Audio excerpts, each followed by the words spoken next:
어디까지 오를까? 11월에 개시되는 FA 시장에서 기아 타이거즈의 주전 유격수 박찬호의 가격이 어느 수준에 정해질지 촉각을 곤두세우고 있다. KT 위즈의 거포 강백호와 함께 FA 최고의 선수로 손꼽히고 있다. 하지만 박찬호를 영입하려는 구단이 더 많아 금전적 경쟁이 시작되면서 가격이 천정부지로 오를 것으로 예상된다. 박찬호의 가장 큰 강점은 수비력이다. 지난해까지 2년 연속 KBO 골든글러브를 수상했으므로 그 실력이 인정받았다고 할 수 있다. 유연한 볼 핸들링과 강력한 송구 능력을 지녔다. 어떠한 타구가 와도 즉각적인 대응 능력과 감각을 갖췄다. 게다가 7년 연속 130경기를 소화하는 체력까지 보유했다. 지도자들이 가장 높이 쳐주는 부분이다. 지난해까지 2년 연속 3할 타율을 기록했다. 올해도 투고 타저의 리그 상황 속에서 2할 8푼 7리의 타율을 올렸다.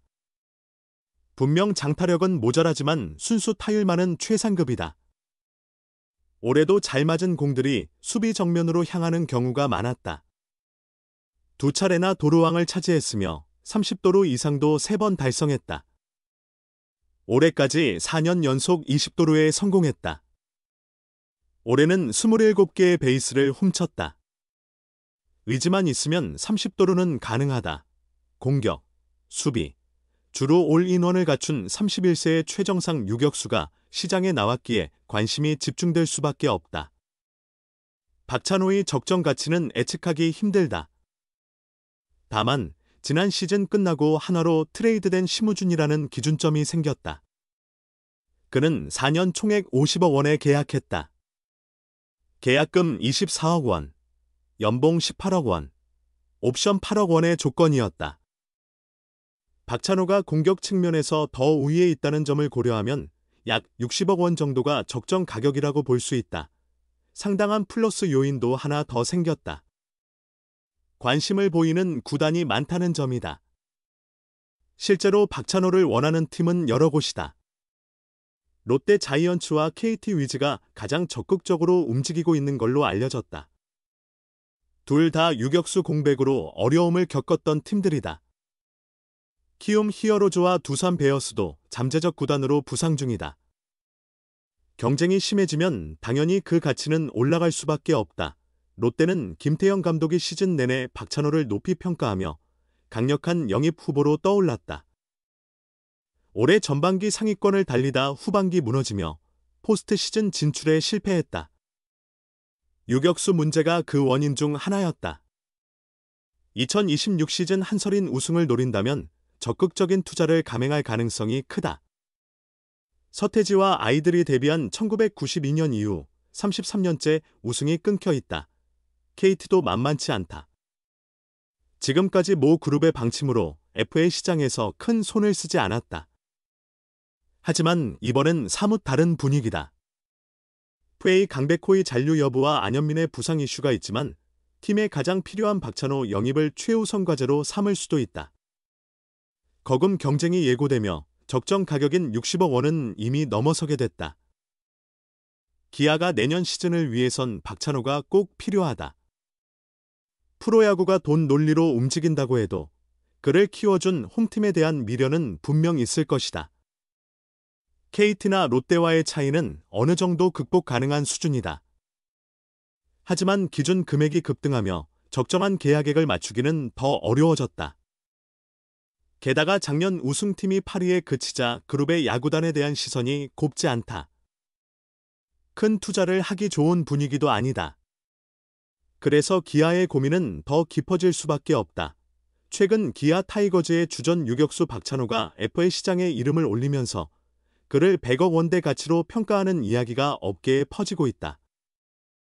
일부 팬들은 통산 OPS나 WR 순위를 근거로 과대평가된 파라고 주장하지만 이는 박찬호의 최근 기량, 포지션의 희소성, 그리고 국내 FA 시장 구조를 간과한 단순 비교에 불과해 설득력이 떨어진다. 통산 OPS 0.660과 WR 171이라는 기록은 박찬호의 전체 커리어를 기준으로 한 수치다. 하지만 FA 계약은 과거 전적이 아니라 최근 성과와 팀에 대한 현재 기여도를 중심으로 평가된다. 박찬호는 최근 3시즌 동안 공격과 수비 모두에서 뚜렷한 발전을 보여왔다. 2023 시즌 타율 0.301, 2024 시즌 0.307로 유격수 부문 골든글러브를 수상했고 2025 시즌에도 0.287의 타율을 기록하며 꾸준한 기량을 증명했다. 커리어 초반의 부진과 기복은 FA 가치 평가에서 이미 지나간 흔적일 뿐 현재의 평가는 다르다. 따라서 단순히 통산 OPS 수치만으로 100억 원의 가치를 거품이라 단정하는 것은 근거가 부족하다. 유격수는 공격력과 수비력을 모두 요구하는 KBO 리그에서 가장 핵심적인 내야 포지션 중 하나다. 포지션의 희소성과 팀 내 중요도를 고려하면 국내 FA 시장에서 유격수가 높은 평가를 받는 것은 자연스러운 일이다. 한국 FA 시장은 국내 선수층과 각 팀의 수요에 따라 형성되므로 해외 시장과 단순 비교해 과대평가라 말하는 것은 부적절하다. 최근 2년 연속 수비상과 골든글러브를 수상하고 넓은 수비 범위와 안정된 송구 능력을 갖춘 박찬호는 현 시점 국내 최고 수준의 유격수로서 충분히 그 시장 가치를 입증하고 있다. 박찬호는 최근 3에서 4시즌 동안 WR 기준 12위에서 32위 사이를 기록했으나 단순한 수치만으로 그의 가치를 단정하기는 어렵다. 유격수라는 포지션의 특성상 공격력이 다소 부족하더라도 수비 안정성과 포지션 희소성이 시장 가치에 큰 영향을 미치기 때문이다. 예를 들어 1년 전 심우준, 하나 이글스의 FA 계약은 4년 총액 50억 원으로 같은 내야수라도 팀의 필요와 최근 성적, 포지션 내 희소성에 따라 계약 규모가 달라졌다. 박찬호 역시 최근 3에서 4시즌 동안 공격과 수비 모두 안정세를 보이며 골든글러브를 수상해 국내 유격수 시장에서 높은 평가를 받고 있다. 따라서 단순히 WR 순위만으로 100억이면 거품이라고 판단하기는 무리다. FA 시장은 단순한 누적 성적이 아닌 최근의 흐름, 희소성, 팀 전략이 복합적으로 반영된다. 박찬호를 둘러싼 FA 논란은 금액 문제를 넘어 KBO 시장의 구조적 특성을 드러내는 사례다. 국내 인적 자원이 한정적이라도 FA 시장은 각 팀의 필요와 포지션 희소성에 따라 형성된다. 팬들과 언론이 기대하는 특급파의 기준과 실제 시장에서 평가되는 가치는 다를 수 있으며 FA 최대여라는 표현 또한 이러한 시장 논리 안에서 이해되어야 한다. 결국 박찬호의 FR 100억 논란은 단순히 숫자를 두고 벌어지는 논쟁이 아니다. 통산 OPS나 WR만으로 보면 과대평가로 비칠 수 있으나 최근의 상승세와 유격수의 희소성, 국내 시장 가치를 종합적으로 고려하면 충분히 타당한 수준이다. 화려한 수치에만 집중하기보다 시장 논리와 포지션 특성을 이해하는 시각이 필요하며 박찬호는 국내 FA 시장 기준에서 최대어로 평가받을 자격이 있는 선수다. 현실적으로 FA 시장은 언제나 일정 부분 거품과 기대가 섞여 있다는 점도 감안해야 한다. 미국 메이저리그에서도 경기력에 비해 과도한 계약금이나 장기 계약 사례가 종종 나타나며 규모 면에서는 KBO와 비교할 수 없을 만큼 큰 FA 거품이 존재한다. 단순한 금액 경쟁을 넘어 그를 둘러싼 팀들의 전략과 야구 인프라의 현실까지 이번 FA 시장은 단순한 거래 이상의 의미를 지니고 있죠. 과연 박찬호는 어떤 유니폼을 입게 될까요?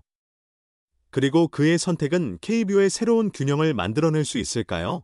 오늘도 끝까지 시청해주셔서 진심으로 감사합니다. 저는 다음 이야기에서 더욱 흥미로운 야구 속 뒷이야기로 다시 찾아뵙겠습니다. 그럼 여러분, 좋아요와 구독 잊지 마시고 다음에 또 만나요.